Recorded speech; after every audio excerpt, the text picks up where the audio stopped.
Absolutely brilliant day up in Lower Cove with Neil and John. Bit of rain throughout the day, but well sheltered. Very, very windy up on the top.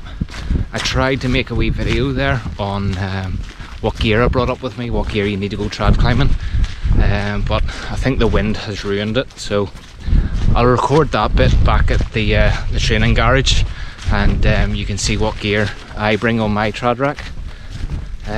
But all in all, great day out. Neil attempted as severe as his first lead, but he wimped out, couldn't get it done. But it's a project for him, and he'll come back next year in the better weather and absolutely smash it, no doubt about it.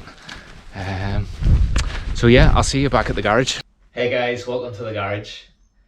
It's been a few days since I did the last recording up at Lower Cove. Things just got in the way and I actually forgot to do this part of the video. I was tidying up all my gear and realised that I needed to get it done. We are back in lockdown again, so perfect opportunity to do it really and make a go of this YouTube thing. So you're probably watching this video and you're either new to climbing or you're getting ready to go outdoors for like the first time. Otherwise you kind of know what this gear is if you're leading and stuff. So I'm going to aim this more at the novice or the beginner outdoor climbers and what you need. First things first, you are going to need a harness. I use this Petzl Sitta as it is really, really lightweight and actually quite comfy for how lightweight it is. It has 5 gear loops and the front two are actually split in half, which is really nice for separating gear out. I put my quick draws in the front and my nuts just behind that then, and use these two for things like torque nuts and cams and stuff like that, and I'll fire a belay plate on the back there, or a nut key just out of the way. So yeah, get yourself a good harness, nice and comfy. Next thing is you're going to want a helmet. This Meteor, I really like it. It offers really nice protection down low and around the back. It's rated for a whole host of things, skiing and whatnot, but really nice and lightweight for climbing on. Essential for anything, trad, sport, whatever. I always recommend wearing a helmet. Just like if the person climbing above you knocks a chip off or a bit of a rock and you're still below belaying, it's just going to protect your head. Shoes. Yeah, a decent pair of shoes that fit you is going to make all the difference really, than climbing in a pair of trainers. I use these La Sportiva TC Pros for my trad climbing. Really, really nice on the granite over here in the Mournes or up at Fairhead on the Dollarite. They fit really nice as well, and they're not aggressive for all day trad climbing routes. I really like them. But with shoes, I recommend going into a shop, trying a pair on and finding out what fits and works for you. The first pair of shoes that I got were like so aggressively downturned, and I read on all the forums that you need to drop a size, and I haven't been able to wear them. So yeah, just get into the store. Might be a bit hard at the minute with lockdown and stuff, but yeah. Got quite a lot of different ropes here. I use these Bale Jokers, and they're great because they can run like as twins, halves and single ropes. They're 60 meter as well, which gets you near enough every crag. You can get away with a 60 meter rope. I do have a couple of semi-static ropes. I live quite close to Fairhead, and you have to abseil down in. So yes, static ropes. Don't need them. So as a second climber, you're going to need some gear to follow your lead up. And one of them is a nut key for removing gear that they may have placed. This is a black diamond one. and I just keep it on a wee carabiner there. You can get a lot nicer ones, such as the DMM Nutbuster, that has like a protective thing over the back of it here, so whenever you're smashing nuts out that are wedged in, it's a lot nicer on the palm of your hand. This here absolutely kills. It will be getting replaced, but I can't get my hands on a Nutbuster to save my life at the minute. A couple of Prussics. They are different sizes, 5mm and 6mm. A belay plate. You're going to need to belay your lead climber and have it on a really nice lock-in carabiner. I use this DMM and I've got the DMM pivot. You don't necessarily need this one with the guide mode on it. It's more for when you're leading. There is like a Black Diamond, Beetle and Bug and all different sorts of ATCs to be using, but yeah, a good belay plate. Your lead climber will have one as well for when they get to the top of a route so that they can pull you up. A few carabiners. I use this DMM boa. It's brilliant for getting 3 clove hitches into, and then I just have a couple of others there, 2 other wee ones. This one here is, I forget the name of it, but you can get 2 clove hitches in it at a push as well, and it stays away from the gate, which is nice. You'd use them for building your belay, building your anchor at the top, or if you're belaying at the bottom and it like runs off on a big slope, you'll use them to build a wee anchor just to protect yourself. So that's it really as a second climber that you'll need. I don't think I've missed anything. But then you'll want to start to get your own gear and start building up your own trad rack. And the first things that I bought were my nuts. I use DMM walnuts.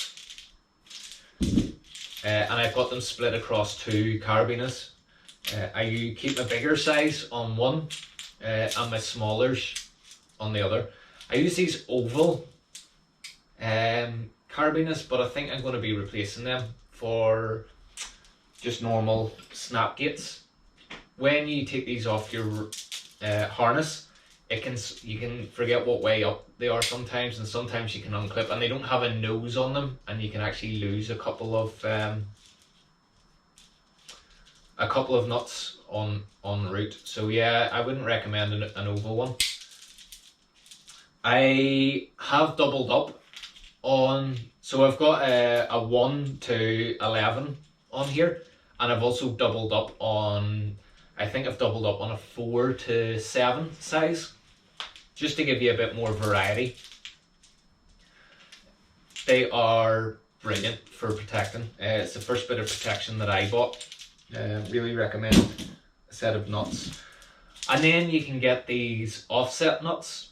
And what offset is, if you look at it, you can see that the shape of that nut is slightly different to the walnuts. And it just opens up a variety of different gear placement options. You would use these more on mountain crags. Yeah. Next, we've got torque nuts, and I've got the set of 4. They make an awful lot of noise. Cowbells, as we call them, going up a route. So one way you can kind of reduce the noise is just sliding them inside each other. Is how I store them on my harness when I'm climbing. Just kind of softens the noise off them. They are brilliant if you don't have or can't afford cams straight away. The size of them just opens up so many different options of gear placement. I don't actually use them that much now that I do have cams, but starting out, they were great. Nice and cheap. Relatively cheap. So we've got some protection. We now need to be able to clip the rope to that. And I do have some Sling Draws. I've got 4 of these. I carry 4 on my harness, and they just extend out. When you're trad climbing, especially on a single rope, you kind of find that the route may wander slightly, and having a longer draw on there just stops any rope drag or potential of pulling gear out. So yeah, carry 4 of them. Really easy to store. You just slide one through and clip it back. I might carry, if it's a single pitch route, maybe 10 quick draws, just depending on the route. You'll be able to gauge it by looking at it and how long it is. So I'll carry them 4, and then I've just got my standard length. I actually use these alpha draws, Dmm alpha draws, and they're 18 centimeters.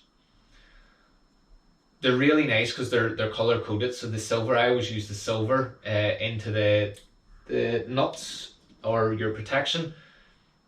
And the reason I don't use this one for my rope is that when you're using it for protection, it kind of like wears away, and I don't want any of the wee metally splinter bits touching the rope at all. So I always use the coloured end for my rope. And also it's in like this nice grommet, like rubber grommet, so it doesn't move. So whenever you're actually clipping it, it stays nice and still for you, which is nice. So I'll probably carry maybe 4 of them on the harness. And then I've got these nice long ones. I'll probably pop 2 or 3 of these onto my harness. So they're great at just extending out ever so slightly.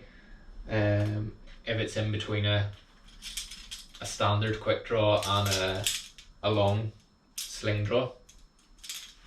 I do have a lot more than what I would carry, and that's just because I like doing big multi-pitch or big long routes. I randomly have 2 of these short ones that I've never actually had the need to use. Yeah, they are quite short. They must have come in a pack whenever I was starting out. Cams. Do you need them when you're building your first trad rack? Nah, not necessarily. I use these Dmm Dragons, and they are really nice to use. They've got a nice thumb placement there, and trigger action I really like, and the placement of them is so nice. You can use them in different orientations to get the best fit on the rock. They also have these really nice extending slings on them, which can sometimes save you using a quick draw. They are quite expensive though. I think they're maybe like £50–60 for one. I bought them as a set when I was starting, and I've got size 1 to 5 or 6 on there. I would like the smaller stuff, especially the routes that I'm starting to climb now. And I have got very lazy with placing nuts when I've got my cams with me. I really need to get back into the habit of good solid nut placement rather than relying on my cams on the routes. Slings. Didn't talk about slings. Yeah, as a second you want to carry some slings. I would recommend a 240 and a 120 with you on a couple of locking carabiners. You probably could get away with that 120 on a snapgate. I have a few extras there, but yeah, I don't often carry them. Normally them two or three will do. I think that's it, folks, for my trad rack. I don't think I would carry anything else. Sure, if you have anything that you carry differently to me or have any recommendations really for me, just fire it in the comments below and we can have a discussion about it.